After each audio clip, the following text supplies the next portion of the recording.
know, because the rocket's standing up now. Yeah.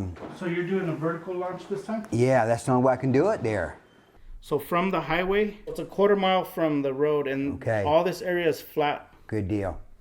You know, I tell some of the media people, said this launch is going to get more viewers around the world than the Super Bowl is going to get. And some of the guys go, yeah, right. And some guys go, well, wait a second. You know, no one in Finland cares about the Super Bowl. Yeah.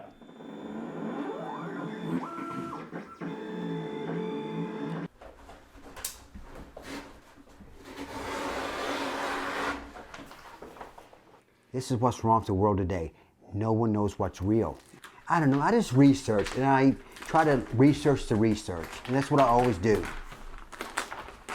Well, I know I like climbing trees, but if I came from a monkey, then why the hell the monkeys are still here, you know what I mean? I think It's okay right here? Okay, cool. Okay, so we're watching another video of some uninformed idiot that's made one who's got too much time in their hands, who doesn't know me. If they'd walked inside my living room, they would shut him up real quickly, seeing even just half of my accomplishments. You know, go get a life, okay? How am I bothering you? Because I may believe in something you don't believe in? It's just nutty that people actually do this. Don't mess with me. Go mess with someone else. You don't know my background, okay? Have I beat up people? Yes. Have I pushed people through plate glass windows? Yes.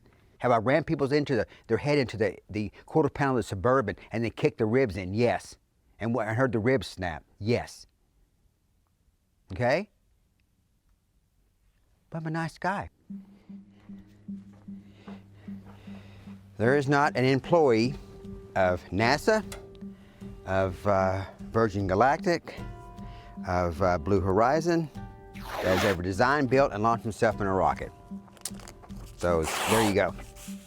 They started all this space crap in the late 40s and all the way through the 50s to priming people, okay?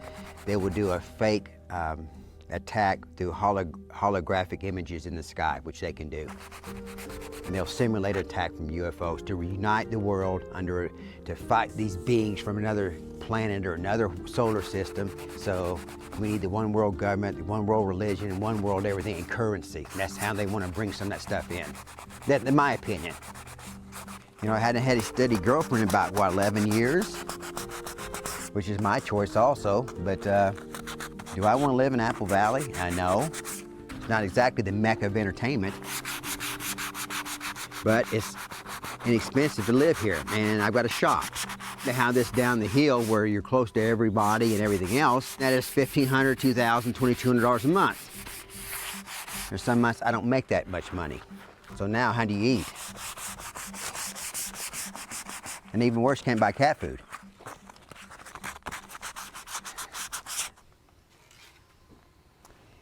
That's JoJo. That's my first cat. Had her for 11 and a half years. I have grieved about this cat more than the death of both of my parents. This is something I can't read. It's about cats, it's about animals and where they wind up. So, they crossed the Rainbow Bridge.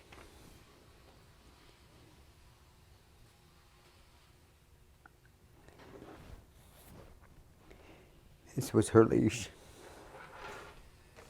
She was an old soul. People love this cat. In fact, some people love this cat more than their own cats. That happened several times. She was just a wonderful thing. One of the few things in my life that I've ever loved. And this is a paw print. This is part of her fur. My goal is when I go to space, is I'm going to take this with me.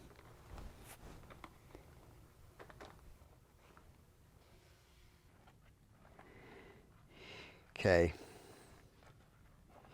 Let's see here. Here we go. There's one of them. What's up, Waldo? I think they want to do a round table at 9 in the morning. Can you do that? Tomorrow? For the space thing? Yeah. We can. What do you think about the colors? I'll take a look at it. Okay. Fix this wire. You've done a lot of work since I've been gone. Yeah. I've been a busy boy. My name is Waldo Stakes. I've been building flight rockets since I was 10 years old. I got interested in rocket-powered vehicles when I was about 19, 20. I'm self-taught rocketeer. Everything I learned from books and from experimentation pretty much. I'm currently retired, and so I have more time for this kind of stuff. If you come to my house, you'll see rocket engines everywhere. I've been collecting them for 40 years. All kinds of rockets, from maybe 1,000 pounds of thrust to 60,000 pounds of thrust. I help people because I like to see people succeed, and most of them have this dream and nobody helps them out. This guy, this Mike here, I don't consider him a friend. He's like a bad little brother, is what he's like. But you know, we get along. We work together. We help each other out. I read about him, something or other, and I figured might be a way to make a few bucks. He was going to build a rocket, steam rocket, jump over to Snake River Canyon. So I called him up. He's like, yeah, I'm building this rocket, and blah, blah, blah. And he goes, I heard of you, and stuff like that. I said, well, how's the rocket coming along? I expect him to say, well, I'm going to get going on it as soon as I get funded, which means you'll never see that rocket. But he didn't say that. He said, he goes, it's coming along really good. He goes, do you want to see it? And I said, yeah, I want to see it. I took a look at it, and he said, well, what do you think? And I said, it sucks. It's going to kill you.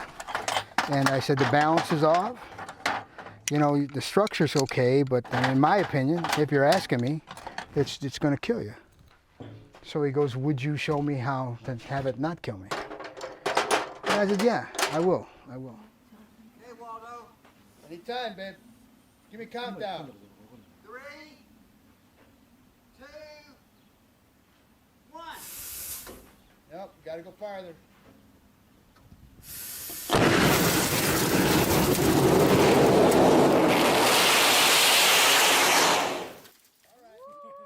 The rocket at 400 degrees will become superheated water, okay? When it reaches the atmosphere, when the plug gets pulled and the water goes shooting out of the bottom, it becomes steam. And the steam expands 400 times its size, and it gives thrust to the rocket, pushes the rocket up. That's how it works. I keep this with me all the time. This is ideas and concepts. Let me see if I can find Mad Mike here. I'm not sure. Oh, wait, I think it's here. And I told him, I said, you know, right here. Right here. See, it started with napkin drawings.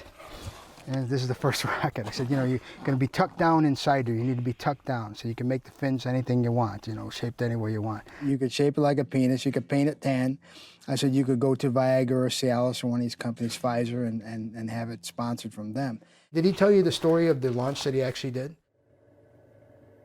Mike goes, I want to make sure I beat Evel Knievel's record. So what he did was when he put the ramp on that shipping container, he took a section out of it and made the ramp 52 degrees. Now, when you're 45 to 50 degrees or so, you're just in a ballistic arc. You're at the same velocity when you reached here that you're hitting the ground at, okay? That's basic physics, okay? So you can't have that, okay? But he didn't care. Daredevils have a different mindset, and I can't explain it to you, okay? I can just tell you I've met dozens of them. All these guys, this is it, okay? If you can give them 50-50, that they've got chance of surviving. Okay, if they go, well, Walter, what do you think my chances are? Are they 50-50? Yeah, you got 50. Okay, let's do it. Okay, where a normal person would go, that's crazy. I want, 70-30. I want 90-10. I actually want 100%. See, once it gets to 100%, it's not a daredevil stunt. But in their hearts, they have a different way of looking at stuff. See? So here's what happened with the rocket. Okay, we had rockets on both of those chutes to pull the chutes out.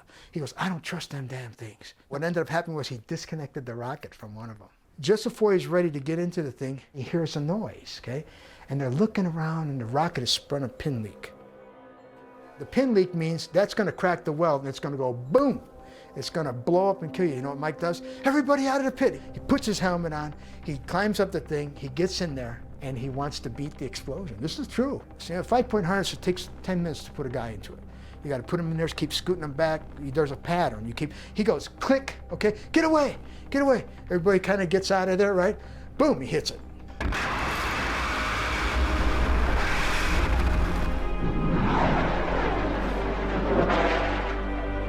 So here's what happened with the rocket. When the rocket came off the ramp, it didn't have enough velocity to rocket off the ramp.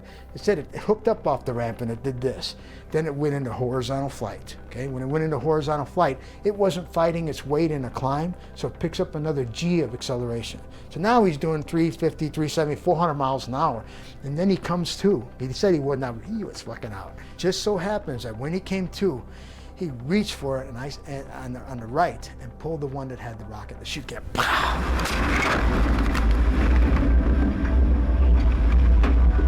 comes out like this and you're doing 400 miles an hour and it's designed for 100 or less, okay?